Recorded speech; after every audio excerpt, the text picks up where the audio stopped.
The dust kicked up by Marcus Thompson's boots as he walked down Main Street of Copper Ridge. The hot Arizona sun beat down on his weathered hat, and sweat dripped from his brow. He had been riding for 3 days straight, following a lead about. A ranch for sale? The letter in his pocket promised him a beautiful spread with fertile land, sturdy house, and prime cattle grazing territory. What it didn't mention was that he would be buying more than just land. Marcus stopped at the saloon to wet his throat before meeting the seller. The Dusty Rose Saloon buzzed with afternoon drinkers and card players. Behind the bar stood a woman. With striking green eyes and auburn hair pulled back in a neat bun, she moved with grace as she served drinks, her smile warm but guarded. "What can I get you, stranger?" she asked, wiping down a glass with practiced efficiency.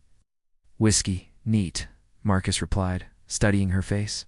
Air was something familiar about her, though he was certain they had never met. "You're not from around here," she observed, pouring his drink. "Passing through, or looking to stay? Depends on what I find," Marcus said, taking a sip. "Name's Marcus Thompson. I'm here about the Riverside Ranch." The glass slipped from her hands and shattered on the floor. Other patrons turned to look, but she quickly bent to clean up the mess. When she stood up, her face had gone pale. "Did you say Riverside Ranch?" she whispered. Double quotes, "Yes, ma'am. You know it." Before she could answer, a tall man in an expensive suit approached the bar. His silver hair was slicked back and his cold blue eyes held a calculating look that made Marcus uneasy. "Excuse me, but did I hear you mention Riverside Ranch?" the man asked, extending his hand. "I'm Theodore Blackwood, and I believe we have business to discuss." Marcus shook the offered hand, noting the soft palm that had never seen hard work. "You're the seller?" "In a manner of speaking, yes. Shall we step outside to discuss the details?" They moved toward the door. Marcus glanced back at the bartender. She was watching them with an expression he couldn't quite read, fear, anger, and something that looked like warning all mixed together. Outside, Blackwood led him to a shaded area near the general store. "Mr. Thompson, I must confess that the sale of Riverside Ranch is somewhat unconventional." "How so?" Blackwood smiled, but it didn't reach his eyes. "The ranch comes with certain ... obligations. You see, the previous owner left behind debts that must be honored. The ranch is beautiful, as advertised, but it comes with a wife." Marcus nearly choked. "A wife?" "The previous owner's daughter, Alina Riverside. She's a lovely girl, but quite stubborn. Her father owed me a considerable sum before he passed. Rather than take the ranch completely, I've arranged for it to be sold with the understanding that whoever buys it must also marry Alina. It's all perfectly legal." "I assure you, that's the most ridiculous thing I've ever heard," Marcus said, his voice rising. "You can't sell a woman like cattle." "I'm not selling her," Blackwood replied smoothly. "I'm simply ensuring her security and the satisfaction of her father's debts. She needs a husband to protect her interests, and you need a wife to help run such a large operation. It's a practical arrangement." Marcus stared at the man in disbelief. "And if I refuse? Then the ranch goes to my second bidder, a man named Dutch Morrison. I'm sure you've heard of him." Marcus had indeed heard of Morrison, a cruel man known for his mistreatment of both animals and people. The thought of any woman being forced to marry such a person made his stomach turn. "I need to think about this," Marcus said. "Of course, but don't take too long. Morrison is expected tomorrow." As Blackwood walked away, Marcus felt like he'd been punched in the gut. He had come here seeking a new start after losing everything in a drought back in Texas. The letter about Riverside Ranch had seemed like an answer to his prayers. Instead, he'd walked into some sort of twisted arrangement. He returned to the saloon where the green-eyed bartender was serving a new customer. When she saw him, she motioned for him to wait at the end of the bar. After finishing with the other patron, she approached him. "You look like someone just told you the world was ending," she said quietly. "Close enough," Marcus replied. "Miss, I don't even know your name. I get the feeling you know more about this Riverside Ranch business than you're letting on." She looked around nervously, then leaned closer. "My name is Sarah Mitchell. I've been Elena's friend since childhood." "What Blackwood told you? It's true, but it's not the whole truth." "What do you mean?" Elena's father was a good man who got in over his head trying to save his ranch during the bad drought 2 years ago. Blackwood offered him a loan, but the terms were impossible to meet. When James Riverside died of pneumonia last winter, Blackwood claimed the entire estate. Elena has been fighting him in court, but the judge is in Blackwood's pocket. Marcus felt his anger building, so this marriage arrangement is his way of getting rid of a problem. Exactly. If Elena marries, she loses her legal standing to contest the debt. She'll have no choice but to accept whatever her husband decides. And where is she now? At the ranch, trying to hold on to what's left of her father's legacy. Doesn't know about tomorrow's deadline? Or about Morrison? Marcus drained his whiskey and stood up. I need to see this ranch and meet this Elena before I make any decisions. Sarah grabbed his arm. Be careful. Blackwood has men watching the roads. And Marcus. She paused, looking directly into his eyes. Elena doesn't know about the marriage condition. Blackwood plans to spring it on her at the last minute. The revelation hit Marcus like a physical blow. Not only was this woman being sold like property, but she didn't even know it was happening. As he walked out of the saloon toward his horse, his mind raced with the implications. He had come to Copper Ridge looking for land and a fresh start. Instead, he'd stumbled into a situation that would test everything he believed. About right and wrong, the sun was beginning to set as he rode toward Riverside Ranch. The weight of tomorrow's decision, heavy on his shoulders. The Riverside Ranch stretched out before Marcus like something from a dream. Even in the fading light, he could see the beauty that the land held. Rolling hills covered in green grass, a clear stream running through the property, and cattle grazing peacefully in the distance. The house was a two-story structure built from local stone and timber, the wraparound porch that spoke of comfortable evenings watching the sunset. As he approached, he saw a figure on the porch. A woman stood with her back to him, hanging. Laundry on a line. Her long black hair caught the last rays of sunlight. She moved with the confident grace of someone completely at home in her surroundings. Elena Riverside, called out as he dismounted. She turned, and Marcus felt his breath catch. Elena was beautiful, but it was her eyes that struck him most, dark brown and filled with a strength that reminded him of the wild horses he'd seen in the mountains. Those same eyes now regarded him with suspicion and wariness. Who wants to know? She asked, not moving from the porch. My name is Marcus Thompson. I'm here about the ranch.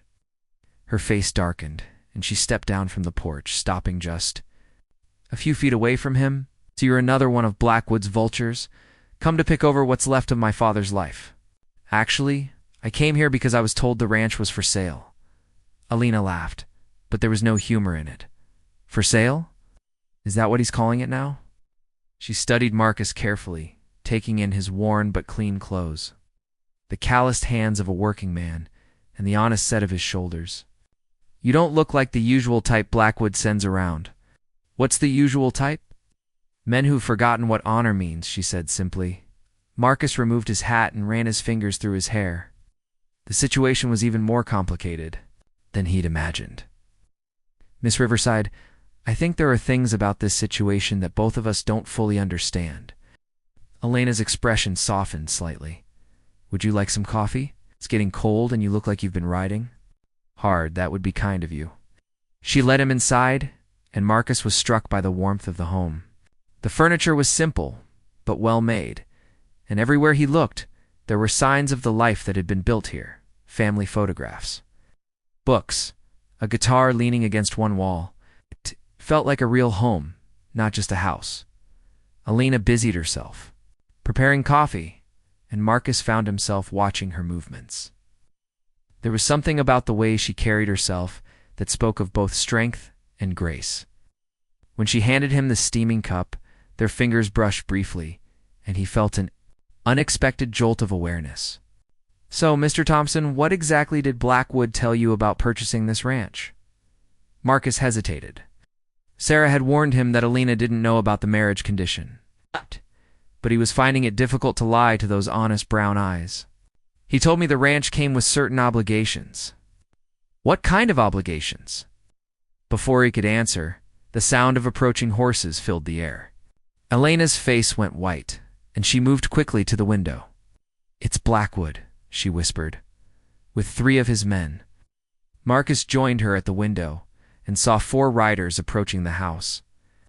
The man in the lead was indeed Theodore Blackwood, and the 3 men with him looked like the kind of hired guns that good people cross the street to avoid. "Stay here," Marcus told Elena. "This is my home," she replied firmly. "I'm not hiding." Together, they stepped out onto the porch. Blackwood's smile was cold as winter as he dismounted. "Mr. Thompson, I see you've found your way to the ranch. And, Elena, my dear, you're looking lovely as always." "What do you want, Blackwood?" Elena asked, her voice steady, despite the fear Marcus could see in her eyes. "I'm here to discuss business, naturally. Mr. Thompson, have you had a chance to inspect the property?" "Some of it," Marcus replied carefully. "And what do you think of your potential bride?" The words hit the evening air like a thunderclap. Elena staggered as if she'd been physically struck, and Marcus felt his own anger rising like a tide. "My what?" Elena whispered. Blackwood's smile grew wider. "Oh, my dear. Didn't Mr. Thompson explain the arrangement? The ranch comes with a bride. It's all quite legal, I assure you." Elena turned to look at Marcus, her eyes blazing with fury and betrayal. "You knew about this? I only learned about it this afternoon," Marcus said quickly. "I was trying to figure out how to tell you." "How convenient," Elena said, her voice dripping with sarcasm. "Another man making decisions about my life without bothering to ask what I want?" Blackwood chuckled. "What you want, my dear Elena, is irrelevant. Your father's debts must be paid, and this arrangement satisfies everyone. Mr. Thompson gets a beautiful ranch and a beautiful wife. You get protection and security, and I get the satisfaction of seeing justice done." "Justice." Elena's voice rose. "You call selling women like cattle justice?" "I call it practical business," Blackwood replied. "You have until tomorrow morning to decide, Mr. Thompson. Marry the girl and take the ranch, or Dutch Morrison will. Be happy to do both." At At the mention of Morrison's name, Elena went even paler. Clearly she knew the man's reputation as well as Marcus did. "And if I refuse to marry anyone?" Elena asked. "Then you'll be trespassing on Mr. Morrison's property," Blackwood said smoothly. "I'm sure he'll find a way to deal with that situation." The threat was clear and ugly. Marcus felt his hands clench into fists, but 3 armed men made violence a poor option. "Give us the night to discuss it," Marcus said. "How generous of me," Blackwood replied. "Until dawn, then." As the 4 men rode away, Elena sank into one of the porch chairs, as if her legs could no longer support her. Marcus wanted to comfort her, but he wasn't sure his presence would be welcome. 26 years old, she said quietly, "and my life has been decided by 3 different men without anyone asking what I might want." Marcus sat down in the chair next to her. "What do you want?" She looked at him with surprise, as if no one had ever asked her that question before. "I want to keep my father's ranch. I want to honor his memory and continue the work he started here. I want to make my own choices about whom I marry, if I marry anyone at all." "And what do you know about Dutch Morrison?" Elena shuddered. "Enough. To know that death would be preferable to marriage with him." They sat in silence as the stars began to appear overhead. Finally, Marcus spoke. "Miss Riverside, I have a proposition for you." Elena turned to face Marcus, her expression guarded but curious. The moonlight cast shadows across her face, making her appear even more beautiful and vulnerable than before. She asked. Marcus chose his words carefully. "A marriage of convenience, nothing more. We go through with the ceremony to satisfy Blackwood's demands and keep Morrison away from you. But it would be a business arrangement, not a real marriage. You keep control of your ranch, make your own decisions. And when we figure out a way to break Blackwood's hold over this place, we can annul the marriage." Elena studied his face in the dim light. "And what do you get out of this arrangement, Mr. Thompson? A chance to help someone who's been wronged? And maybe a place to start over. You don't even know me. Why would you risk yourself for a stranger?" Marcus was quiet for a long moment. "Because no one should be treated like property. Because I've seen what men like Blackwood and Morrison do when they get power over others." Elena stood and walked to the porch railing, looking out over the land her father had loved. There's something you should know about this ranch, about why Blackwood wants it so badly. I'm listening. 3 months ago, my father discovered something before he died. There's silver on this land. It's not just a little, enough to make someone very wealthy. Blackwood doesn't know about it yet, but he suspects something. That's why he's so determined to get control of the property. Marcus felt a chill run down his spine. Have you told anyone else about this? Only Sarah Mitchell and I swore her to secrecy. If Blackwood finds out, he'll stop at nothing to get this land. Where exactly is the silver? Elena pointed toward the hills behind the house. Up in the north pasture, near the old mining claim my grandfather worked years ago. My father was exploring the old tunnels when he found a new vein. It's changed everything. Marcus realized he wasn't just dealing with a man's greed and cruelty, but with enough money to corrupt an entire town. Miss Riverside, Elena, if we go through with this marriage, you need to understand that Blackwood won't give up easily. He'll look for ways to break the agreement or force us out. I know, she said simply, but it's better than the alternative. They spent the rest of the evening discussing the details of their arrangement. Elena would maintain control over all ranch operations. Marcus would help with the heavy work and provide protection, but would make no decisions without her consent. They would sleep in separate rooms and maintain separate lives as much as possible while presenting a united front to the outside world. As dawn approached, they heard horses again. This time it was Blackwood, with a preacher and the town's justice. Of the peace, along with the same 3 armed men from the night before. Good morning, Blackwood called out cheerfully. I trust you've made your decision? Marcus and Elena stepped out onto the porch together. Elena had changed into her best dress, a simple blue garment that brought out the color of her eyes. Wore his cleanest shirt and had shaved carefully. We've decided to accept your terms, Marcus said. Blackwood's smile was triumphant. Excellent, Reverend Patterson, if you would do the honors. The ceremony was brief and businesslike. Elena's voice was steady as she spoke her vows, though Marcus noticed her hands were trembling. When it came time to kiss the bride, Marcus gently touched his lips to hers, a gesture more of respect than romance. Congratulations, Mr. and Mrs. Thompson, Blackwood said, though his eyes held a calculating look. I'm sure you'll be very happy together. As the group prepared to leave, Blackwood pulled Marcus aside. A word of advice, Thompson, Lena Ken. Be quite willful. Don't let her forget who's in charge now. I'll keep that in mind, Marcus replied, though his tone suggested he had no intention of following such advice. After they left, Elena and Marcus stood on the porch, the awkwardness of their situation settling over them like dust after a windstorm. Well, Mrs. Thompson, Marcus said, attempting to lighten the mood, where would you like me to put my things? There's a small room off the kitchen that my father used as an office. It has a cot. Will that work? That'll be fine. As they walked into the house, Elena stopped suddenly. Marcus, there's something else you need to know. Dutch Morrison was supposed to arrive today? The fact that he didn't show up for the wedding makes me nervous. Before Marcus could respond, they heard a commotion outside. Looking through the window, they saw a group of riders approaching fast. At the head of the group was a large man with a thick beard and cold eyes. Morris and Elena breathed. The man dismounted with surprising grace for his size and approached. The house with 5 armed men behind him. His voice, when he spoke, was like gravel grinding together. Well, looks like I missed a wedding. Marcus stepped out onto the porch, positioning himself between Morrison and the door. Has been sold, Morrison. You're trespassing. Morrison laughed, a harsh sound that made the horses nervous. Sold to who? Some drifter with no connections and no backing? I don't think so. To me, Marcus said firmly, I have all the legal papers. Papers can be changed, Morrison said, his hand resting on his gun. Accidents happen, especially two. Newlyweds, who don't know how to mind their own business. Elena appeared beside Marcus, her chin raised defiantly. This is my land, Morrison.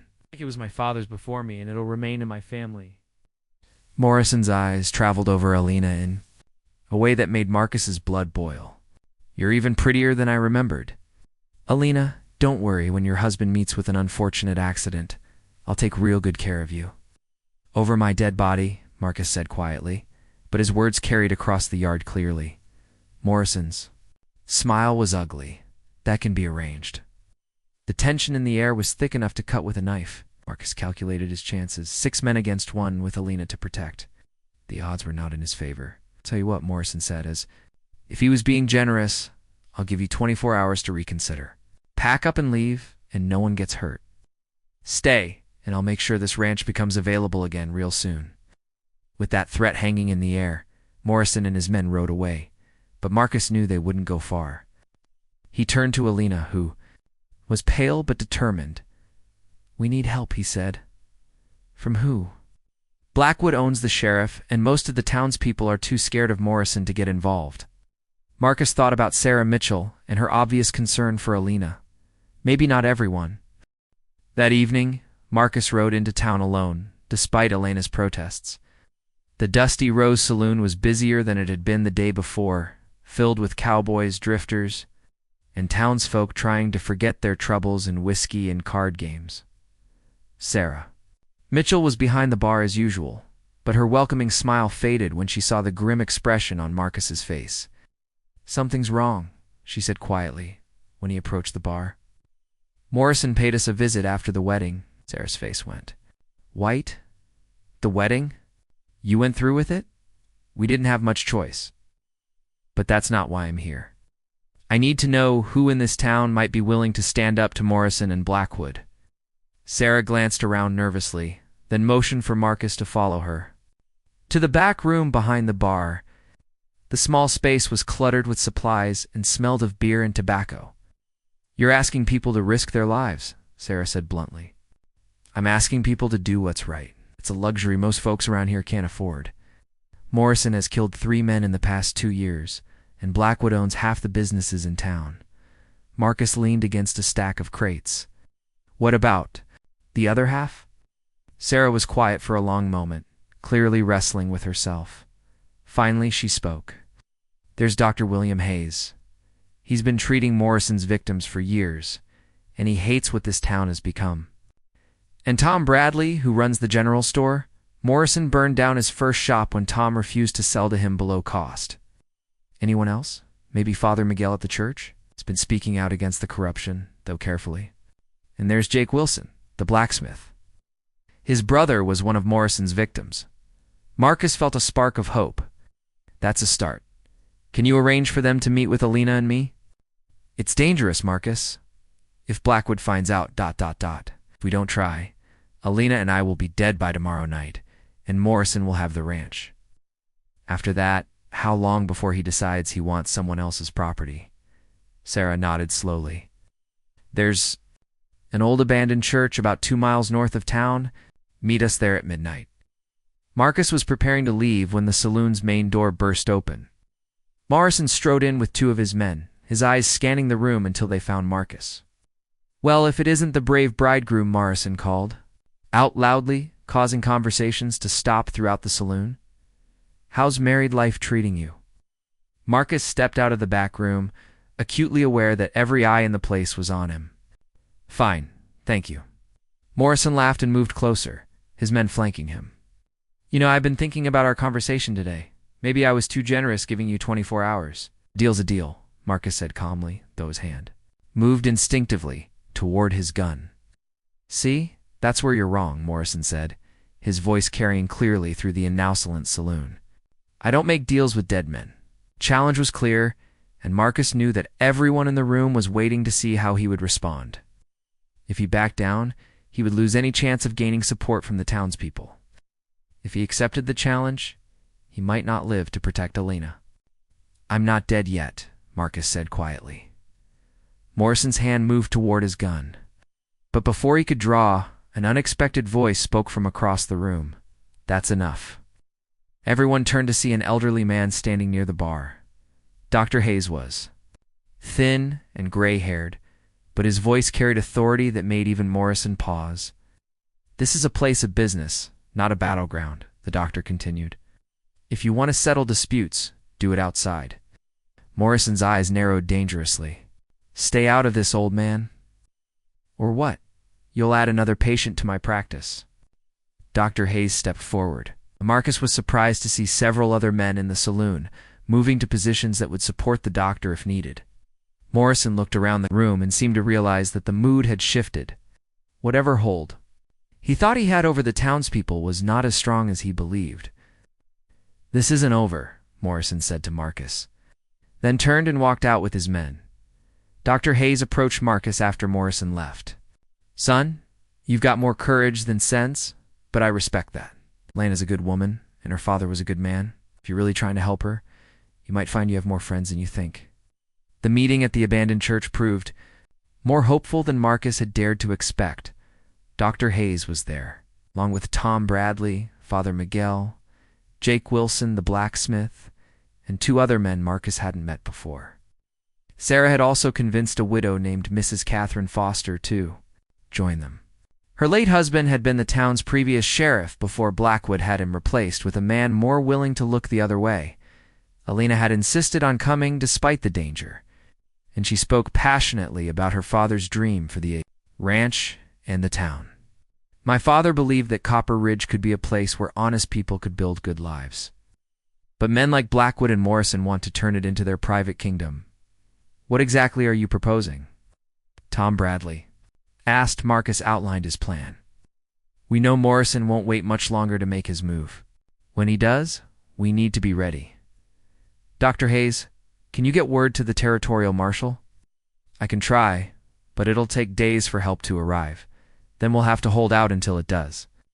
Jake Wilson, a massive man with arms like tree trunks from years of blacksmithing, spoke up. "I'm tired of being afraid. Count me in." One by one, the others agreed to help.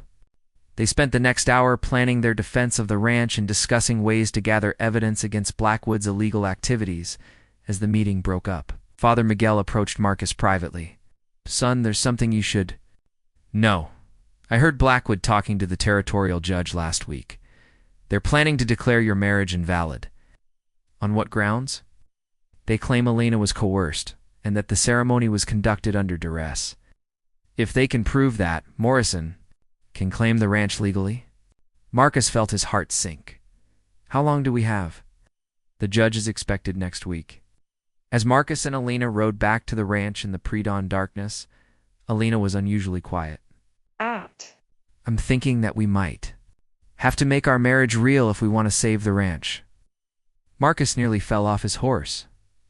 "What do you mean? If we can prove that our marriage is genuine, that we truly care for each other, then Blackwood's case falls apart." "Elena, you don't have to sacrifice yourself for this ranch." She stopped her horse and turned to face him in the pale moonlight. "It wouldn't be a sacrifice, Marcus. These past 2 days, I've seen the kind of man you are. You could have taken Blackwood's deal and treated me like property, but instead you fought to protect my rights and my choices. That's more than any other man has ever done for me." Marcus felt something shift in his chest, a warmth that had nothing to do with the night air. "Elena, Before he could finish, the sound of gunshots echoed across the valley. Orange flames were visible in the distance, coming from the direction of their ranch. Marcus and Elena spurred their horses toward the orange glow that lit up the night sky. As they crested the hill overlooking the ranch, Marcus's heart sank. The barn was fully engulfed in flames, and he could see dark figures moving around the property. Morrison hadn't waited for his deadline after all. "The cattle," Elena whispered, her voice filled with anguish. Marcus could see the animals scattered across the pasture, frightened by the fire and the noise. Some of Morrison's men were driving them toward the property line, clearly planning to steal the entire herd. "We need to get closer," Marcus said, but carefully. They dismounted and crept through the trees that bordered the ranch property. From their hiding spot, Marcus counted at least 8 men, all armed and working systematically to destroy everything Lena's father had built. Morrison himself stood on the front porch of the house, directing his men with casual cruelty. Marcus watched in horror as one of the men emerged from the house carrying Elena's family photographs and threw them into the fire. "They're destroying everything," Elena said, tears streaming down her face. Marcus put his arm around her shoulders, feeling her tremble with rage and grief. "We'll rebuild it. All of it. With what?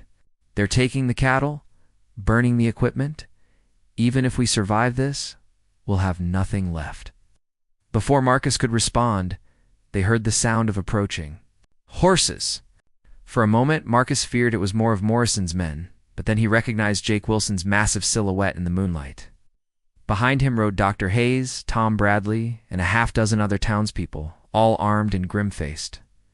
Jake Wilson's voice carried clearly in the night air as he called out to Morrison. "That's enough, Dutch. Time to leave." Morrison spun around, his hand moving to his gun. "This is private property, Wilson. You're trespassing." "Funny," Jake replied, dismounting calmly. "From where I stand, you're the one trespassing." Dr. Hayes joined him, his voice steady and authoritative. "We're here as witnesses, Morrison.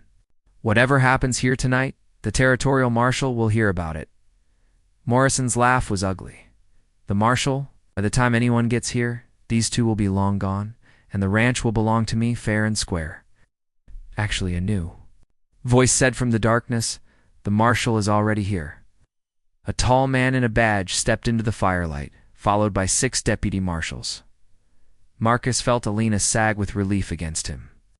"Marshal Robert Kane," the man introduced himself. "Been investigating reports of corruption and violence in this territory. What I'm seeing here tonight is more than enough to start making arrests." Morrison's face went pale, but he wasn't ready to give up yet. "This is all legal, Marshal. I have papers proving ownership of this property, papers signed by a judge." "Who's currently under investigation for taking bribes?" Marshal Kane replied calmly.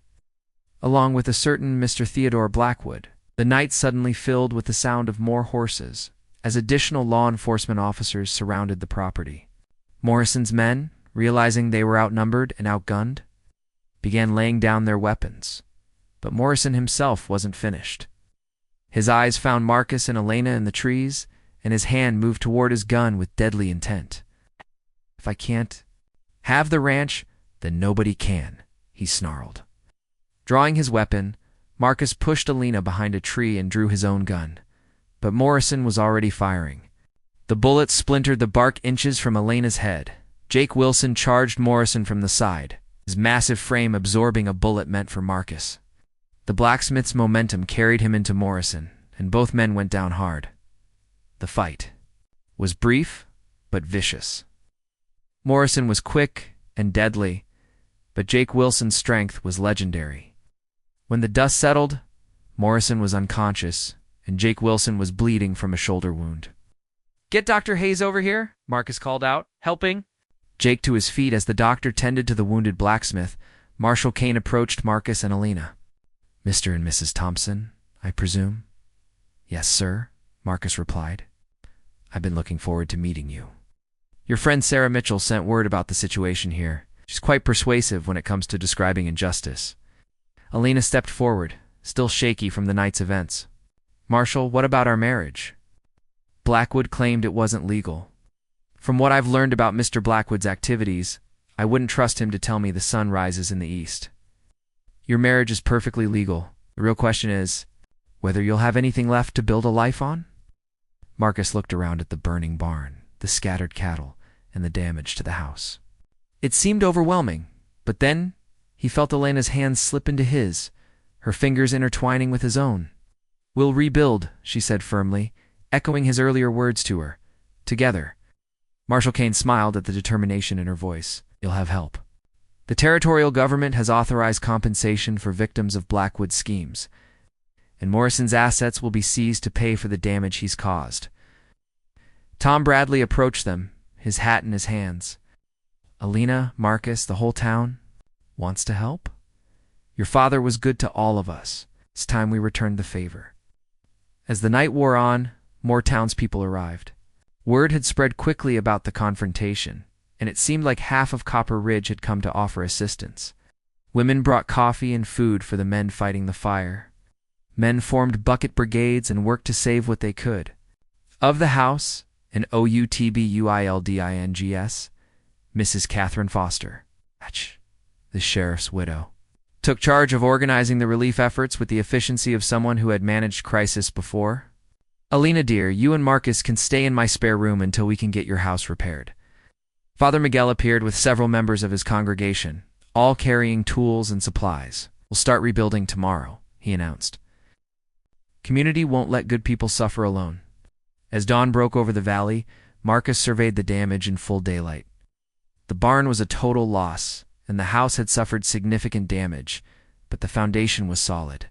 More importantly, most of the cattle had been rounded up and returned to the pasture. Dr. Hayes finished bandaging Jake Wilson's shoulder and approached Marcus. The bullet won't be fine. The bullet went clean through. I wanted to talk to you about something else. What's that, Doc? While we were fighting the fire, I had a chance to look around the property. I found something interesting near the old mining claim. Marcus felt his pulse quicken. Alina had told him about the silver her father had discovered, but they hadn't. Had a chance to investigate further? What did you find? Silver? Or lots of it? Elaine's father was right. This land is valuable for more than just cattle ranching. Alina overheard the conversation and joined them. My father made me promise not to tell anyone about the silver until I found someone I could trust completely. She looked directly at Marcus as she spoke, and he felt the weight of her trust settling. On his shoulders like a mantle, Marshal Kane approached the group, having overheard enough of the conversation to understand its significance. This explains a lot about why Blackwood was so determined to get this property. How much silver are we talking about? Enough to make this one of the richest claims in the territory, Alina replied. Then you'll need protection while you develop. I can assign a deputy to stay in the area for a few weeks until things settle down. As the morning progressed, Marcus found himself working alongside men he'd known for only a few days, but who treated him like family. The sense of community was something he hadn't experienced since leaving Texas, and he realized that he'd found more than just a new home. He'd found a place where he belonged. Alina worked tirelessly beside the women, organizing supplies and caring for the injured. Marcus watched her direct the cleanup efforts with natural leadership, and he felt his respect and admiration for her growing stronger by the hour. Late in the afternoon, as the immediate crisis was under control, Alina pulled Marcus aside. They walked to the hill overlooking the ranch, where they could see the full scope of both the damage and the recovery efforts. Marcus, I need to ask you something, and I want you to be completely honest with me, of course. Yesterday you offered me a marriage of convenience. After everything that's happened, after seeing what this life will really be like, do you still want that? Or would you prefer something real? Marcus turned to face her fully, seeing the vulnerability behind her brave facade. Alina, I've been thinking about that myself. When I saw Morrison shooting at you, when I thought I might lose you, I realized that somewhere along the way this stopped being just about helping a stranger. What do you mean? Marcus reached out and gently touched her cheek. I mean that I've fallen in love with you. Your strength, your determination, the way you care about everyone around you. If you'll have me, I'd like our marriage to be real in every way. Elena's smile was radiant as she stepped closer to him. I was hoping you'd say that, because I've fallen in love with you too, Marcus Thompson. When they kissed this time, it was nothing like the brief, formal gesture at their wedding ceremony. This kiss was full of promise and passion. It's the beginning of something that would last a lifetime. As they broke apart, Alina laughed softly. You know, when this all started, I thought Blackwood's scheme was the cruelest joke anyone had ever played. On me, and now? Now I think it might have been the best thing that ever happened to us both. 6 months later, Marcus stood on the front porch of the newly rebuilt house, watching the sun rise over the most beautiful sight he'd ever seen. The Riverside Ranch was thriving like never before. The new barn was larger than the old one, built. With help from every able-bodied man in Copper Ridge, the cattle grazed peacefully in pastures that seemed to grow greener every day. The sound of hammers rang from the hills where the silver mine was being developed. Alina emerged from the house carrying 2 cups of coffee. Her movements graceful despite the slight roundness that had recently appeared beneath her apron. She handed Marcus his cup and settled beside him on the porch swing he'd built for her birthday. The workers will be here soon to start on the new processing facility, she said, leaning against his shoulder. Hard to believe how much has changed, Marcus replied, wrapping his arm around her. The silver mine had indeed proved to be one of the richest in the territory. But rather than keeping the wealth for themselves, Alina and Marcus had made the decision to share it with the community that had stood by them.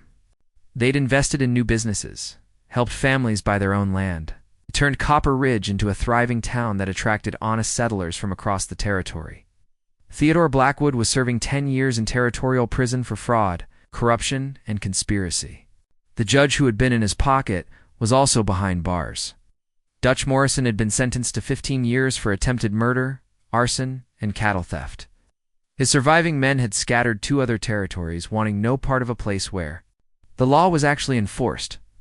Marshall Kane had been so impressed with the changes in Copper Ridge that he'd recommended Jake Wilson for the position of town sheriff. The blacksmith had accepted, though he still spent most mornings at his forge.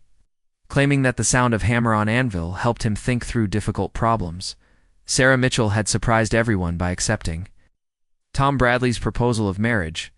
The general store now doubled as an informal social center where townspeople gathered to discuss community business and share news. Dr. Hayes had taken on a young partner, a recent medical school graduate who was eager to practice in a place where he could make a real difference. Mrs. Catherine Foster had been elected as the town's first female mayor, running on a platform of honest government and community development.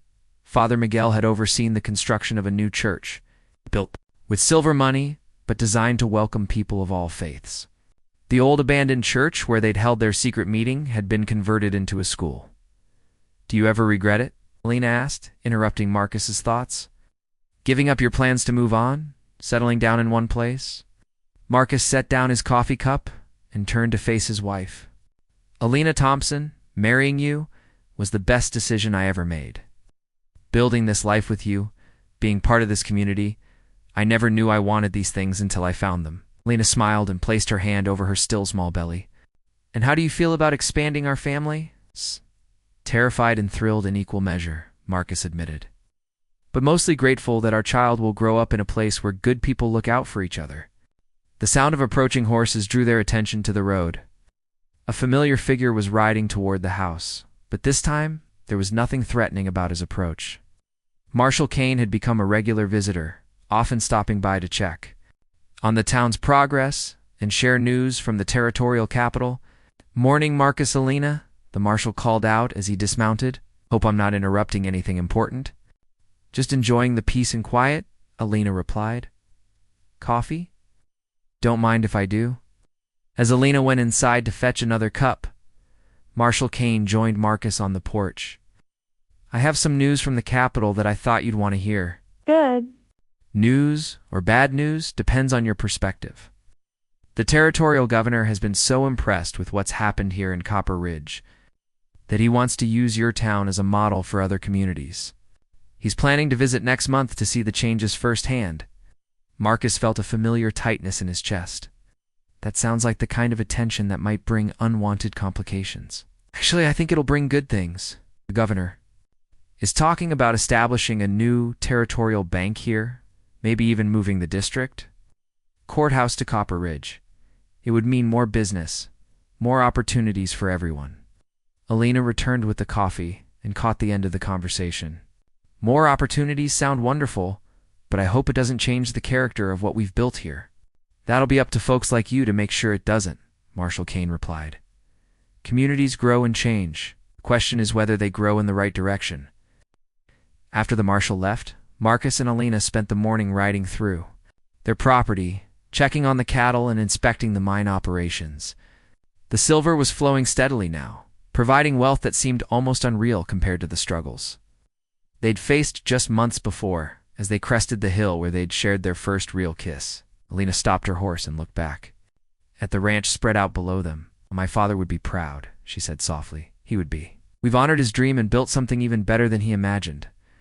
Alina turned to Marcus with tears in her eyes, but they were tears of joy. "Do you know what I think about sometimes?" "What's that?" "If Blackwood hadn't tried to sell me like cattle, we never would have met. His cruel scheme brought us together." Marcus laughed, the sound carrying across the valley. "So in a way, we owe our happiness to the most unscrupulous man in the territory. Funny how life works out sometimes." That evening, the couple hosted their weekly dinner for friends and neighbors.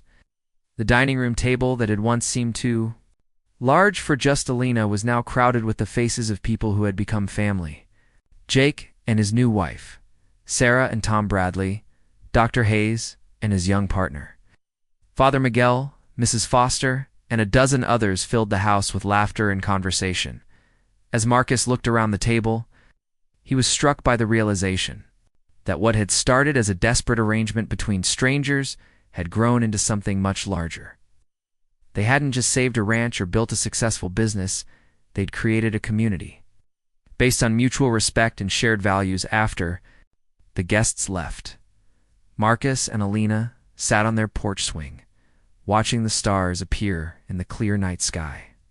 The sounds of the ranch surrounded them, cattle lowing in the distance, the creek bubbling over stones, the soft rustle of wind through the trees.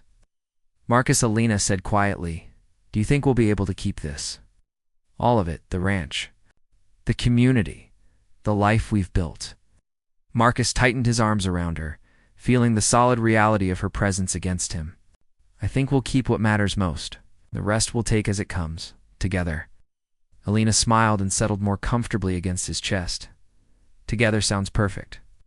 As they sat in peaceful silence, both of them reflected on the strange journey that had brought them to this moment. What had begun as Theodore Blackwood's cruel joke, selling a woman along with her property, had indeed shocked the entire town to its core. But the shock had awakened something in the people of Copper Ridge, determination to build something better than what they'd accepted before. The love story of Marcus and Alina Thompson had become the foundation story of a community that chose hope over fear, justice over corruption, and love over greed. And as they planned for their growing family and the bright future ahead, both of them knew that sometimes the most beautiful things in life come from the most unexpected beginnings.